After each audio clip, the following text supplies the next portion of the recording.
All right, guys. So this is your man Bogy here. We are here on the CREW After Hours, the after show. So it might be 1 minute, it might be 30 minutes. It just depends on what the heck is going on.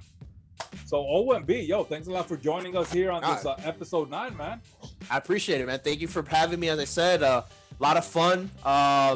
Just coming up with the topic, just to break some ice and just thinking of everything off the top of my head, because I'm not a fan of writing stuff and just I like to just rattle it off the top of my head. Oh, for sure. So I like the fact that I have a memory that I can use, and I can remember a bunch of stuff. Sometimes it's to my detriment, but I mean, no matter what, I've had a lot of fun doing it, and to reminisce and think about all these things, all this music that we've listened to growing up, and all these trends, and then these cultural trends that happen, like I said, with Prince, with Rick James that we talked about as an honorable mention. I mean, it's cool. It's cool to see how things evolve, and seeing like, wow, 25 years later, wow, I'm 36 years old, and I mean, I know it doesn't sound like a lot, but at least in my 36 years of life, that I've seen so many trends already happen, that come and gone and come back as well. I've seen some come back. It's like, wow, man. Like, I remember when I was like 15 when this happened, and wow, that was 20 years ago. God, it's so wild. And I was fortunate because I have a sister who's 46, and so I was fortunate enough to figure all the stuff that she saw in the 80s, and at least that she learned and listened to, I absorbed. So especially the freestyle movement, the freestyle music movement. Oh man, goodness. Dude, like language, I have literally right now in my living room, I have a record player from like 1970, the Magnavox, and I have a couple of freestyle LPs, and one of them is Noel. I have Noel on there, Silent Morning. I have that. I mean, just all that. Like, I have all that stuff because I'm when I bought the house, I said I'm gonna get something that reminds me of when I was young, and my dad having an LP player. I actually rescued that LP player. Nice. One of my friends was gonna throw it away. It was a furniture piece. I said, how much do you want for it? So those big furnitures that have a built-in record player. Yep. And it is a record and an 8-track player. And I saved it. I restored it for the most part. I still have to do some things to it, but it sounds amazing. So, like I said, because of my sister being able to learn all those things from her, I caught the cultural side of freestyle with her, and then some rock. My dad with the ballads and the Spanish ballads. My mom with salsa and all that. So I got a lot of influences when it came to that. And then me learning how to play guitar later on, that's where I started seeing like all the rock artists. That's when I started getting into like the usuals, like Nirvana, Metallica, Megadeth, all those things. And it was weird though, because man, growing up in the late 90s here, a Cuban playing metal guitar is not very common, and a lot of people didn't accept it. And I remember being in Jose Marti and being in school. It was either you were a rocker or you were a rapper. You couldn't be both. And I was like, can't you be both? I care about that shit. Yeah. People, they would tell me, hey, you play guitar. Yeah, you play really good guitar, man, but you don't look the part. Sorry, you can't be in a band. Like, okay. And that followed me through high school. Actually, it was like people in school that would tell me, "Hey, you're a really good guitar player, dude. You're amazing." Wow. You can't. You're just a little too preppy. Nice. Well, but they will come looking for songs and stuff. Cool. Well, listen. I'm actually very pleased that right here I have O.M.B. and I have JMoody, and I think everything that you're talking about, O.M.B., JMoody can reflect on, because I know you're kind of just meeting JMoody, and here's a little bit of his background, and I'll have him share the rest, you know, if he would like to. But JMoody is a singer, and he has a few tracks under his belt, and he also does the guitar thing, and you know, some other stuff. So he is in the music business. So JMoody, I mean, from everything that O.M.B has mentioned, I'm pretty sure you have some things that you know that you can probably relate to, if you want to share. Oh, well, yeah, absolutely. I would agree with O.M.B. You know, like 100%. You know, at that time it was either one or the other, and anything else outside of that was definitely very what do you call it? It was taboo for me, like really taboo. Like I had to hide the fact that I was a guitar player for like the first 5 years that I learned how to play. Like it was crazy. It was weird. Like even in my neighborhood, I remember learning how to play guitar, and I would have people like my neighbors would be like, "Well, you trying to be Santana or something?" And I'm like, "I just want to learn how to play guitar. I like it, you know." And a lot of my friends that were like rap fiends that liked listening to rap, like they from me for a bit, and I was like, I like rap too, dude, you know, but they couldn't wrap their heads around it. It was so odd. I could never, like, now that's not even like, no one cares about that. Now it's like, oh, cool, you play guitar, awesome. But like when I was 13, 14 years old starting, and it was really odd. Like girls would, you play guitar, oh my god, like, oh, or you play that satanic music, like, no, I just play rock. Like I play metal, like big whoop, you know. All right, so JMoody, so you play the guitar, man, right? What Nice. guitars do you have? What do you like about it? Well, I kind of lean more towards acoustic, but you know, I have a Takamine and I love them equally. You know, different tones, but you know, I also do have an electric guitar. It's not as fancy as my acoustics, but you know, because I'm more of a rhythm guy. You know, never was a lead, probably never will be. It's tough. It's tough. It is. O.M.B, I'm gonna play something real quick here, and this will be a few seconds of one of JMoody's song called "Broken." All right.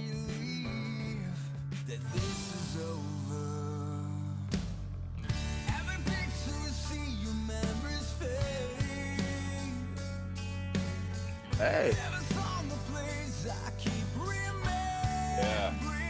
Hey.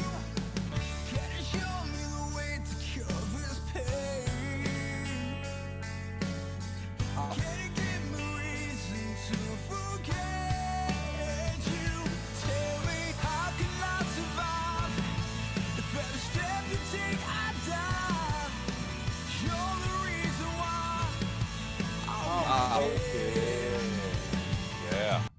So if you guys want to check out his song here, just on YouTube, just type in Jon, Jon Moody, and the song is called "Broken." So just type in "Broken" official video, and yeah, JMoody. I mean, you know, and he has you know quite a bit of songs that he's recorded, you know, in his career. And one of the songs that I, you know, I mean, he's played to me on a personal level. So, you know, I really appreciate it because this is definitely a song that I really enjoy, called "Pass Another Round." So JMoody, let me ask. So "Pass Another Round" has that been finalized? Is that a song that you have recorded as a finalized version?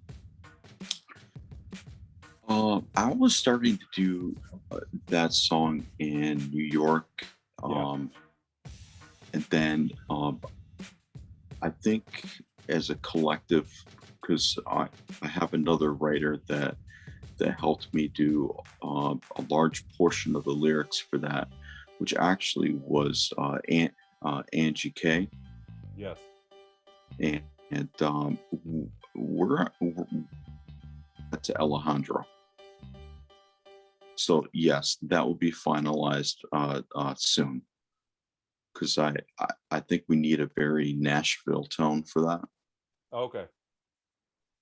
All right. I mean, I have a 2019 version here. Is it possible to play a few seconds, or you rather just we hold on that? No, sure. Play a couple seconds.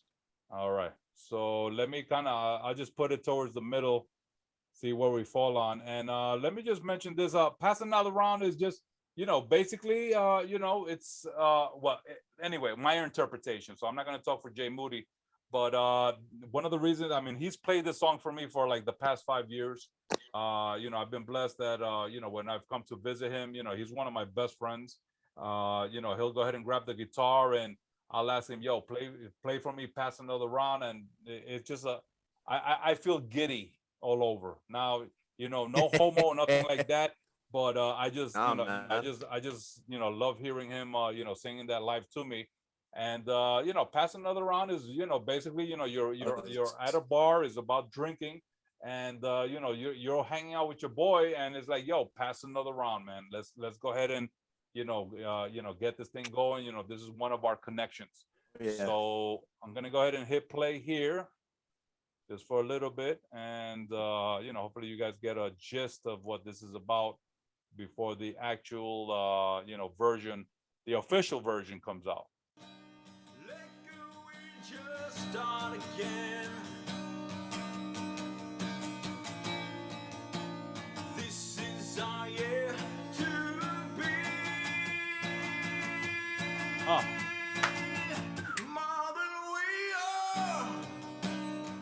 Bro, this is a freaking hit right here.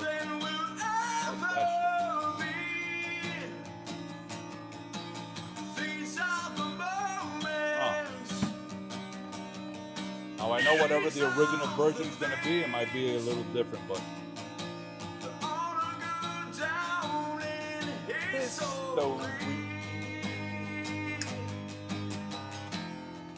all right, so that's a little bit of Jon Moody, Pass Another Round. Nice, man. JMoody, thank you for letting me share a little bit of that. Now again, that's him playing, the guitar, just acoustic. But of course, final version is probably gonna, have a lot of additions to it. Listen, it does something that I can't do. I can't sing and play at the same time. I'm terrible. I can't. Yeah, I have tried and tried. I've been playing for 25 years, and I can maybe play one or two songs, but maybe it's strum a chord and sing. But as far as like sing, no, I'm terrible at that. I've tried, but that's sounded amazing. I subscribed right away, guys. Let me just say, because that was like those first few syllables I heard. I said, no, that's it. That was awesome. Thank you. Yeah, man, I appreciate it. Thank you, man. Thank you. Well, I never actually thought it ever actually combined like singing with rap either. I know that it's been dabbled with, but I like I said, I've never been that type to actually try it. But I mean, I listen to everything. I mean, when I say everything, I'm talking to from the most thrashiest of metal to yo, what's up, guys? Yo, what's going on, man? How's it going, brother? I just got home, brother. We were waiting for you. Like, yeah. I listen to the thrashiest of metal to like the most full of music and everything in between. I think the only thing that I may not dabble in as much, and I'm even opening up a little bit more with that, is some country.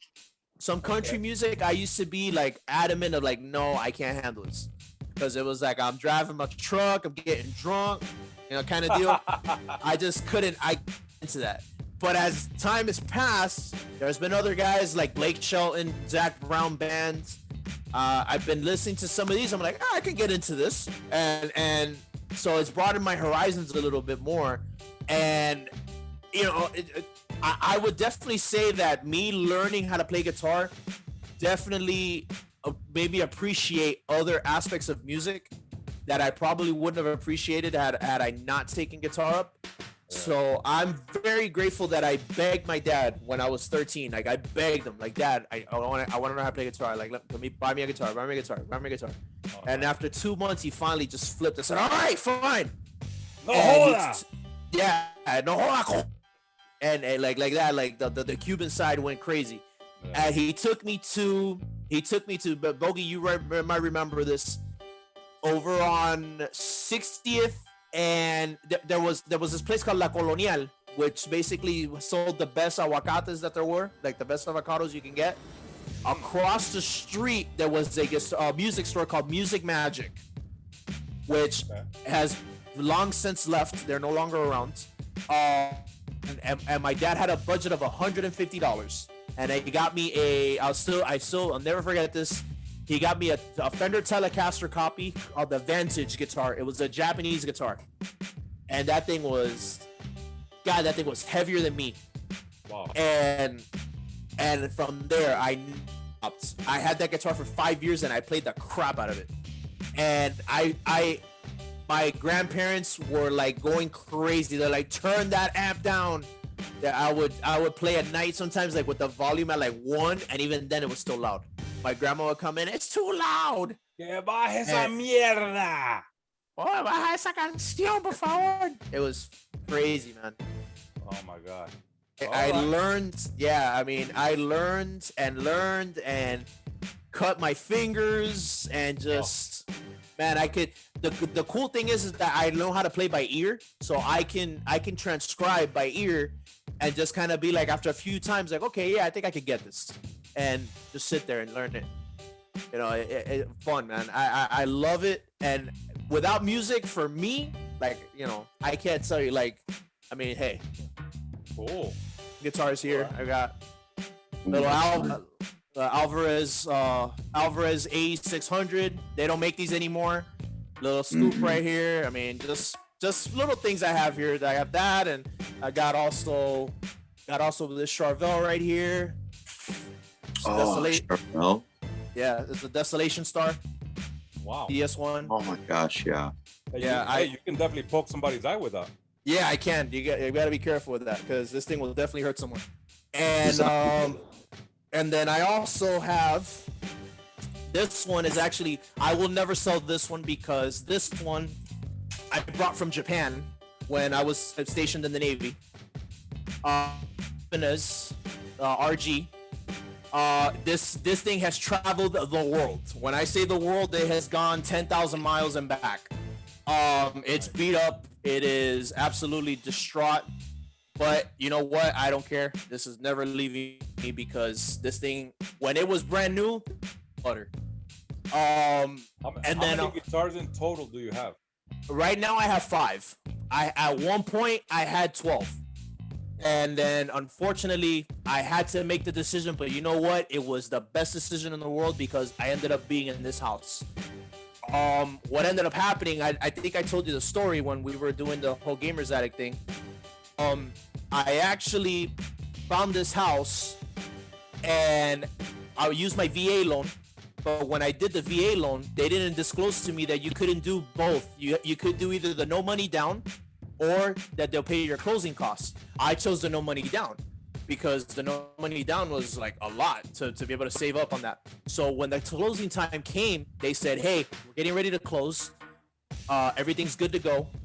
Just remember to bring your closing cost money at the time of closing." I said, "Whoa, what are you talking about?" Like, "Yeah, your closing costs." Like, I'm like, "Well, how much is it gonna be?" It's probably like 3,000, 3,500. They're like, try putting. I said, "What?" How much? So it was like 13,000. Wow. For closing costs. Yeah, and I had maybe about half at that time. And I panicked, because I had already agreed to give up the apartment that I was in. So I was like, "Oh crap, what am I gonna do?" I had to come up with money in 24 hours. You remember in the Gamers Attic when I first started, I had this guitar that changed colors. I heard that Ernie, it was an Ernie Ball Majesty, and it was Arctic Dream. That guitar alone was a $3,000 guitar. So I ended up having that one. I had a Les Paul Standard from 2016 that was sent to me by mistake. That's a story. That's another story for another day. But basically, I ordered one guitar that was way cheaper than what I was supposed to get, and I ended up getting that. And yeah, it was. I still have the pictures and everything. I missed that guitar, and I missed that Arctic Dream by I still to this day wish I still had it. But anyways, I ended up selling out of the 12 guitars at that time that I had. I sold 9 of them. Wow. And I sold them for dirt cheap. I sold them for $6,000, which 3 of those guitars alone made up for more than that profit. But look, I just wanted to get it because I wanted to get to this house. And because of the hobby, I got to be in this house. And I'm forever grateful for it. But I will show you also, I've had this guitar for the longest time. And the reason is because one of my buddies did some artwork on it. And Bogy, you'll recognize this. Oh, nice. Yeah. It has the Twin Towers in the back. Obviously, I told them to incorporate something for me that's from New York, even though I was born there. And this artwork was done in 2006, and it's still holding to this day. And this is another guitar that I'm going to keep because he didn't charge me anything for it, because that was the first guitar he had ever worked on. He's like, I've never worked on a guitar before. I said, do your worst. And it ended up, I had so much fun. I'm not even gonna charge it, dude. I'm like, awesome, man. I'll keep it for as long as I can. And I've had that guitar for 15 years. I've had that Ibanez for 18 now. The Charvel I got 2 years ago. The Alvarez, the red one, I got about a year ago. And then one more. You've seen this guitar too. I played it here. The Ibanez with the fan frets. This is an interesting guitar to play, but it's really fun. This is for my low standard tuning, like really gutty tunes, like Kill Switch Engage and all that. I play that with it, and it's a wonderful guitar. I think I'm gonna be getting more. That's just if I see something I like, I say, okay, cool, I'm gonna get it. So yeah. JMoody, how many guitars do you have, or is there any one particular one that really has that you really enjoy? I would say the one that I really be the one that I got from my dad, which was the Yari, the Alvarez Yari, which is an acoustic. But that one's from like 1981, and I don't think I'm ever. Actually, there's 2 guitars. One I got from my dad. That Bogy Master actually gifted to me, which is that Tacomin, yes, which still to this day has a fantastic tone. Takamines are nice, man. Like I've never owned an acoustic guitar. Why, I don't know. I need to stop being stupid and get one. And Takamine and Ovation have always been 2 of my favorites as far as with acoustics. But I've just, like I said, I've always been such an electric head. And it's funny that you mentioned having an Alvarez, because I got that Alvarez. I actually got it from the Chicago Music Exchange. They were actually running a promotion, 18 months, no interest. And they had that Alvarez. I said, I gotta get this thing, because I remember seeing it before. I think Wayne's World, if I'm not mistaken, there was a scene in one of those. That's pretty. That's pretty. Yes. That is pretty. So that's the one that Bogy Master. That's pretty. So I like it. Thank you, King Bogy. No problem. Yeah, I mean, I had bought that a very long time ago. I thought I was gonna get into guitar, but I mean, I was like, I don't know, maybe 30 at that time, and I just really never got into it. So I kept on carrying it around with me, carrying it everywhere I moved. And I met JMoody, and we got to know each other. And at one point, I just felt that, what, either I'm gonna keep on carrying this around, either I'm gonna sell it, or maybe, give it away somewhere. But you know what? That that guitar definitely looked like it was very good, very well crafted, and I think you could someone tell. like JMoody would definitely put it into much better use. So I went ahead and gave it to him, and Pretty, man. glad that that he's used it and appreciated it, and I'm glad that it is in his hand. So it's a pretty piece. Very, very nice. Yeah. So RaFEW just joined us, man. How's it What's going, RaFEW, going? Yeah. Look at this guy. What happened to What's you? up, guys?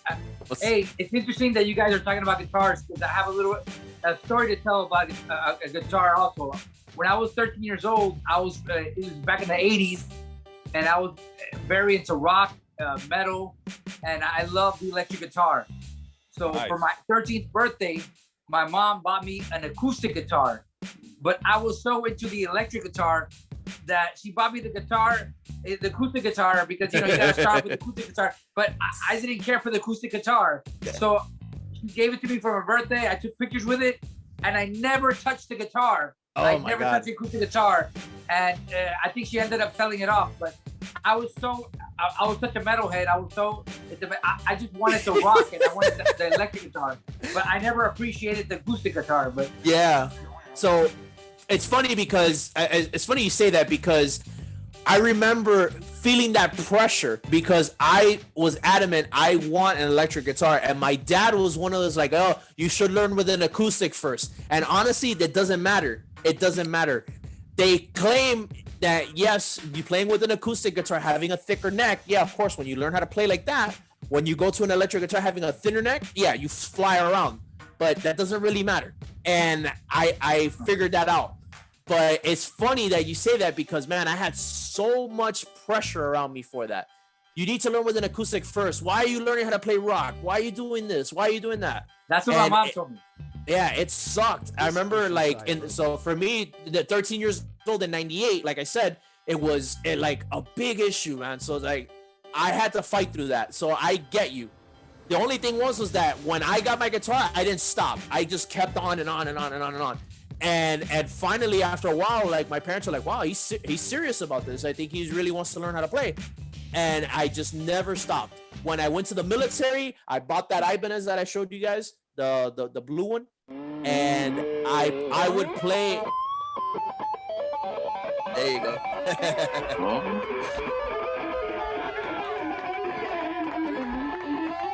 Nice. 3, 2, 1. All right. Good job.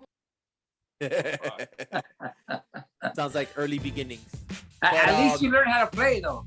No, I had when I was younger, I said to myself, I love the guitar. I remember 96, 97, even early 98, looking at guitar videos and looking at I remember specifically one video that I said, oh man, that guitar's cool. You guys remember Semisonic, the group Semisonic, the song Closing Time? Closing Time. Yeah, together all the band. Yeah, that one. Yeah. The lead singer, which is the guitar player, also had a Les Paul at that. It was black with some chrome hardware. I said, that guitar is sick. I want something like that. My dad was like, you're crazy. That thing is expensive as hell. And it was. And, yeah. And then, but over time, I just Dad, I want to learn how to play. I keep beating that horse. But when I went to the Navy and then I went to Japan and I bought that guitar, there was a warrant officer, saltiest of the salt. I'm talking, this guy was in for 25 years at that time. This guy played acoustic, and every free time that I had while we were out at sea, I'd be in my shop and I'd be playing guitar. And one day he pops in, he goes, who's playing guitar out there? And I look, I'm like, hey, what's up, sir? It's me. He's like, where'd you learn how to play? I was like, oh, I just dabbled and learned on my own. He's like, doing pretty good. All right, yeah, carry on. And then me and him built a bond from that. And he would be like, you know any Metallica? I was like, yeah, I know the first few albums. You want to listen to some? Yeah. And he'll be like, you're pretty good, man. And that actually saved me, because that guy, since he was the oldest guy in the ship as far as tenure in service, nobody messed with me. Nobody messed with me because of that. Anybody that had a problem with me, he would be like, "Hey, this is Warren Adams. You got a problem?" Like, "Hey," he's like, "Do your thing, man." I'm like, "Appreciate it, man. Thanks." And he watched out for me. So every time he'd be like, "What are you learning today?" I'm like, "Oh, I'm learning some Dream Theater today." "Oh, cool." Like, yeah, I know Dream Theater. I like them. And Wow, that's tough. So like some like at that time, they came out with an album called Train of Thought, and I was trying to learn a song called Stream of Consciousness. Oof, that was Is it early 2000s? early 2000s. God, Yeah. trying to learn R&B. that, like, God, man, it was hard. Like, my fingers were crazy at that moment. And look, it's not perfect, but it was enough that I could learn it. But I'm telling you, it really, like, music really like got me to be okay, like, with situations, like being cool with Warren. His name is Richard Adams. I'm actually friends with him on Facebook still to this day. And he, man, because of that, like I said, that bond that we built, and from the day he left, that he went to another command, he would be like, "Hey, man, keep playing that guitar, bro. You're doing good." And then there was another guy on the ship with me, so it just so happened his name was Andrew as well. This guy was about the docking and the Metallica. He was into that, and this guy was left-handed. He ripped. This guy ripped, and he actually, I don't remember what happened, but he left the ship and he had a PV. He had a PV guitar that was it was a PV Patriot, and it was blue with the maple fretboard. And for whatever reason, he left that guitar and he never said anything about it. And somebody said, "Hey, Frazier said you could have it." I said, "Really? Okay." And I just strung it back to right-handed, because what he did was he did the Jimi Hendrix style. It was a left-handed guitar that he turned right-handed guitar that turned left. And he, like I said, man, this guy was nasty. He ripped. And at that time, I was not nearly as good as he was. So, like I said, fun times, man. Fun times learning, and I still would like to. I'm still not where I want to be at 36. I want to keep going, but you know, I can get down, but not as much as I'd like. All right. That's awesome, man. Yeah, for sure, man. So Thank any you. last word from anybody here? So this is definitely a great T.C.A. after show. You know, a lot of great conversation about music. Now, again, you know, I'm definitely out of this conversation, but no, I'm really glad that, you know, you guys definitely have a mutual bond there. So any last words from any of you guys here before we go ahead and sign off on this T.C.A. after show? All right, JMoody. So you're gonna be okay out there once we disconnect here. You know, you're gonna be left alone. Yeah. Don't float too far away. Whoa. Oh my God. Was anybody on before? Huh? Was Yeah. anybody? Ghostbusters Chris was on, and JFEW for a little bit too. Yeah, everybody was okay. on. RaFEW, where were you? I was at my girlfriend's house. I try to get here as quick as I can, but All you right. know, Hey, you know it's Saturday night, guys. Date night. that's You know more what happens on important, date night. Yeah. All right. Well, JFEW had his segment. He talked about Blockbuster. So, you know, we reminisced about that, and that was definitely a great topic. And Blockbuster video? Yeah, man, Blockbuster videos. And then O.M.B. talked about his top 10, you know, music artists that have passed away, that have had a influence on society. And of course, number one on his list, I think, which is probably number one on most of our lists, it was Michael Jackson.